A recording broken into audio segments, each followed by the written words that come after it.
So this is the manual coffee grinder from Gator. So here's how it works. It's got the upper chamber here with the silicone cap. One thing that's nice is you don't have to remove the handle in order to load the grinder. You can just kind of peel this up out of the way, pop it over, and it remains, hooked on the handle so you don't lose it, but it opens up this wide area to add coffee into.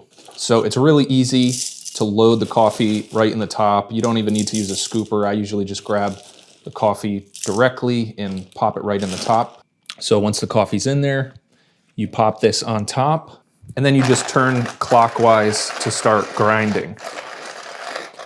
And so as you grind, the grounds will come out the bottom and fill up right in this chamber. And then once you're done grinding, it takes about 2 to 3 minutes to grind 1 cup of coffee. Then it's just a simple half turn in order to open the jar to get the coffee grounds. Now, Gator did send this to me to review, and to be honest, when I first got it, I was a little worried and disappointed because, I just started wiggling this around and it just kind of felt like it was not really well made. But once I took this thing apart and really understood how it's made, I felt a lot better about it. So let me show you what I mean. So you have this silicone lid here, we'll take that off. And then the handle, one thing I really like is the handle actually bolts on with this little top nut here.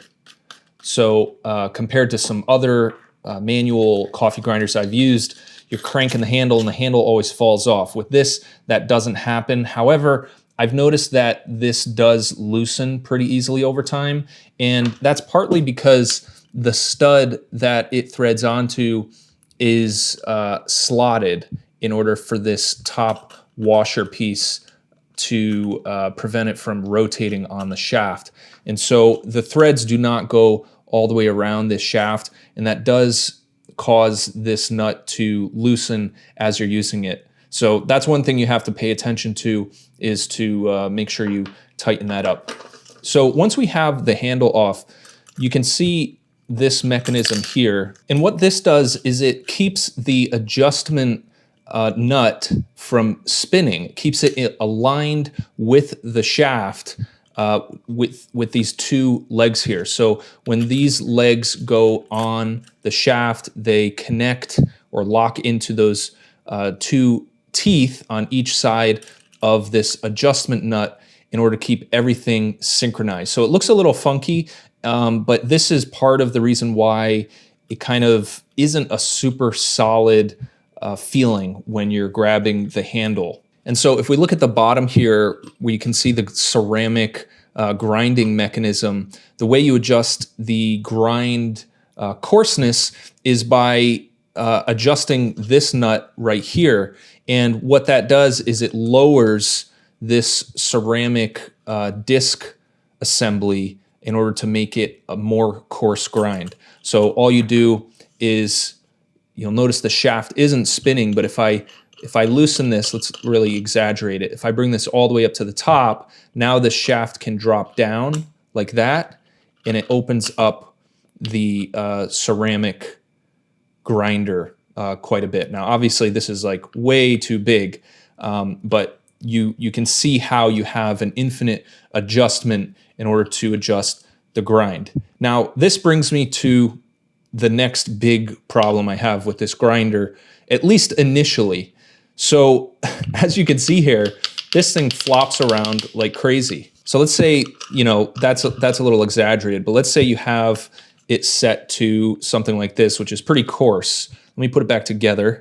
Okay, so we have everything back together. We've got the handle on here, but see how floppy this is?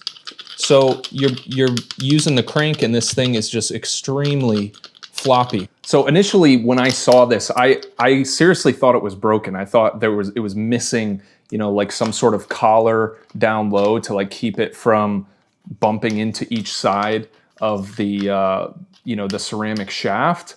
But once I took it apart, I realized it wasn't broken. And I actually also realized there's a big benefit to having it free float down at the bottom. So every once in a while, when you're using a manual crank, you're gonna get a bean that's either like rock hard, or it just hits the grinder in the perfect scenario where you'll be grinding and then all of a sudden you just get locked up. But the benefit of having this free float like this is if that ever happens, it has the flexibility to jump off and loosen up what you would have gotten caught up on, and allows you to continue grinding more smoothly without getting caught up on any like really hard beans, or having anything lodged in there. And the other thing is, it seems really rough when you're just dry cranking it, but once you have beans in here, it actually cranks really smooth.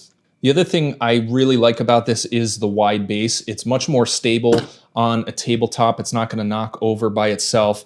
And just having the really wide upper chamber makes it really easy to load. And the bottom chamber is very large and easy to use like a spoon or scoop or something to scoop out the grounds. Now, one thing I don't like is the little lip on the inside of this jar. Where that can become a problem is if you're pouring into an AeroPress or something like that.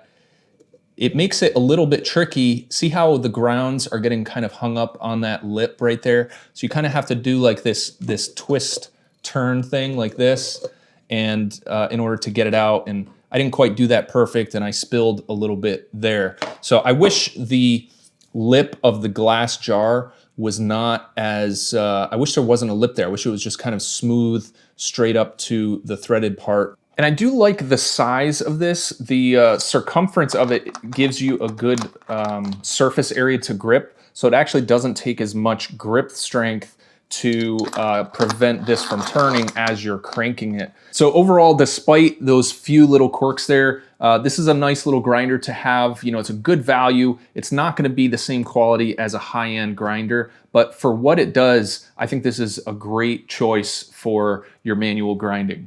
And I mean, the thing I don't like about electric grinders is they're just so loud. Like, you don't want to listen to that first thing in the morning. So while, yes, this does take longer, you're going to spend 2 to 3 minutes cranking away at this thing, but I don't know. I kind of like, you kind of invest more effort into your cup of coffee and you kind of appreciate it a little bit more. At least that's how I think of it. So anyways, that's my review of the Coffee Gator manual coffee grinder.